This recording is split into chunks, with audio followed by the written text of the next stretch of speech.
ওই আইলা গেলা কত সুর, আমি হইলাম পেট্রোল পাম্পের তেল সুর। ওরে বাবু রে, পেট্রোল পাম্পে লম্বা লাইন, তেল কিনতে লাগে টাইম, তেল তো ফেলাম কোনো মতে, টাকা গেল সব মতে। ওরে বাবু রে, আমার এই 1 লিটার তেল দে, গার্লস স্কুলে ছুটি হয়ে যাইতাছে, মেয়েদের পিছনে বুম বুম করা লাগবো।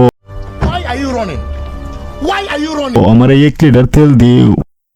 ওই তেল নিতে হলে সিবি লাগে, মা বাবার আইডি কার্ডের ফটোকপি, নানা নানা আইডি কার্ডের ফটোকপি, বিবাহিত অবিবাহিত সার্টিফিকেট, তেল নিতে সিবি লাগে, সিবি। ওরে বাবু রে, তোমার দাদুরে বিয়া করতে হতে তো কাগজ লাগে নাই, তোমার তেল নিতে যে কাগজ লাগতাছে। আরে ভাই আমার 5 লিটার তেল দেন ভাই, আমার 5 লিটার তেল দেন। ওই বোদার বাল, সিরিয়াল ওভারটেক কোজ কেন, সিরিয়াল ওভারটেক কোজ কেন, সিরিয়াল ধর, সিরিয়াল ধর। আমি কি কাউকে গালি দিয়েছি?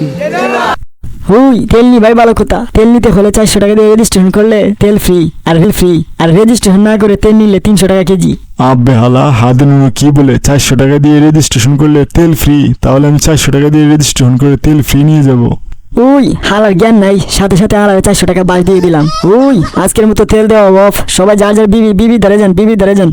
ভাইয়া বাস আসে না কেন, স্কুলে যাবো, স্কুলে বাস আসে না কেন? আরে ভাই আমার 2 লিটার তেল দেন ভাই, আমি ডেলিভারি ম্যান ভাই, আমি ডেলিভারি ম্যান, আমার 2 লিটার তেল দেন। ওই তেল দিতে পারি, তেলের দাম কিন্তু এখন বাড়বো, দুপুর 2টার পর তেলের দাম অটোমেটিকলি বাইরে যায়, নিবা তেল 400 টাকা হইয়া। ওই তোমরা কি বুধার ব্যবসায়ীরা ভালো হইতা না?